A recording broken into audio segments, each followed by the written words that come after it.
कई लेटर्स लिखे हैं इमाम ज़मान ने, कई खुतूत लिखे हैं मेरे मौला ने, बाज़ जवाबात भी हैं। एक में तो अफसोस का इजहार किया कि कुछ शियों की तरफ से शक हुआ इमाम पर।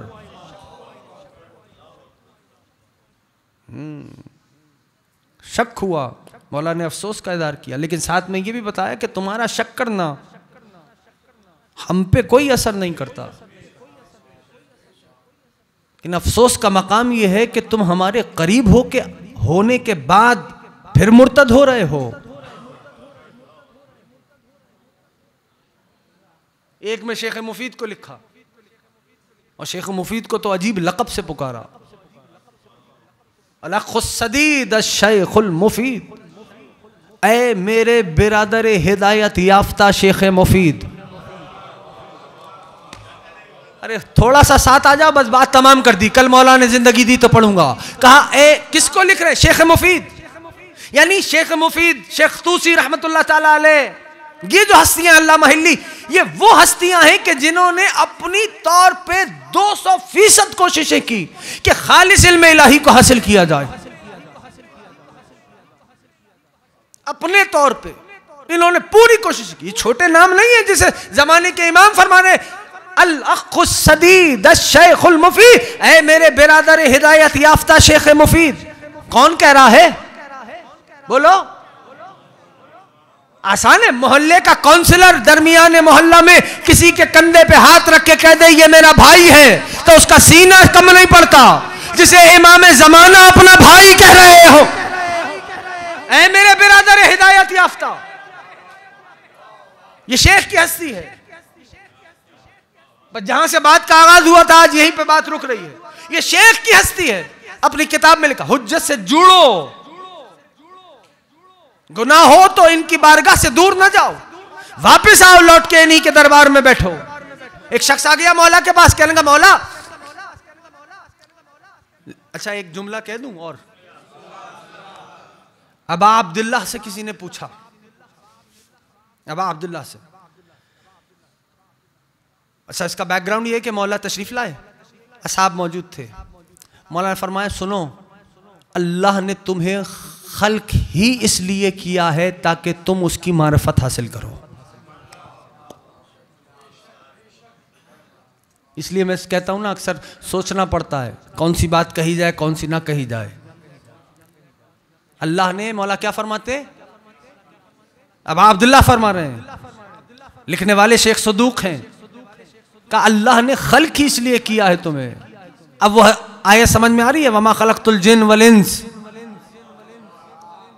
ना, अल्लाह ने तुम्हें खल्क ही इसलिए किया है ताकि उसकी मारिफत हासिल करो। फ़ाइज़ा अरफ़ू हो अबदू हो, जब उसके आरिफ हो जाओगे, उसकी मारिफत हासिल कर लोगे तो उसकी इबादत करोगे। साथ चलना, नहीं तो छोड़ देता हूं। का अल्लाह ने तुम्हें खल्क ही इसलिए किया ताकि उसकी मारिफत हासिल करो।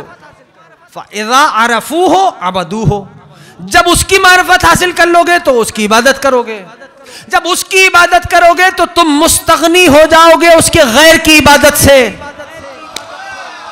या साहिब ज़मान, ना ना ना, जब उसकी इबादत यानी मारिफत हासिल करो इसलिए खल्क किया। जब मारिफत हो गई तो उसकी इबादत करोगे, जब इबादत करोगे तो उसके गैर की इबादत से मुस्तगनी हो जाओगे, उसके गैर की इबादत नहीं करोगे। तवज्जो से सुनना।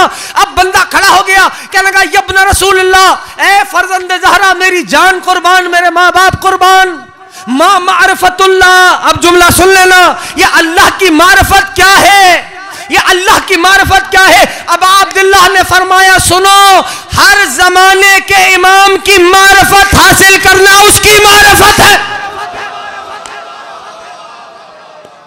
या साहिब ज़मान, जिसकी इताअत तुम पे वाजिब है, या अली का हर जमाने के इमाम की मारिफत उस जमाने वाले पे वाजिब है। और यही अल्लाह की मारिफत है कि अपने जमाने के इमाम के आरिफ बन जाओ। अब वो हदीस समझ में आई, फिर हदीस सुन लो। मैं एक बड़ी आम सी हदीस है, ज़बान ज़द आम है, लेकिन अब वो खुल के सामने आएगी। कैफियत क्या है? इमाम फरमाते हैं कि अल्लाह ने तुम्हें खल्क किया है, किस लिए खल्क किया? कि उसकी मारिफत हासिल करो। जब मारिफत हासिल करोगे तो उसकी इबादत करोगे, जब इबादत करोगे तो उसके गैर की इबादत से मुस्तगनी हो जाओगे। किसी ने पूछा ये अल्लाह की मारिफत क्या है? इमाम हुसैन ने फरमाया हर जमाने के इमाम की मारिफत जिसकी इताअत तुम पे वाजिब की गई है, ये अल्लाह की मारिफत है। यानी अगर इमाम की मारिफत नहीं तो उसकी इबादत नहीं कर रहे। मैं कुछ कह गया हूं, तुम सोच रहे हो। अगर इमाम की मारिफत नहीं तो तुम उसकी इबादत नहीं कर रहे, यह शिर्क हो रहा है। अब वो हदीस समझ में आई, मम माता वलम यारिफ इमाम ज़मानिही माता मीततल जाहिलिया। या साहिब ज़मान, अल्लाहु अकबर, या रसूल अल्लाह, अली वली अल्लाह, अल्लाहुम्मा सल्लि अला मुहम्मदिन व आलि मुहम्मद। मम्मत, अब ये हदीस समझ में आ रही है? जो जमाने के इमाम के मारिफत हासिल किए बगैर मर गया वो कुफ्र पे मरा।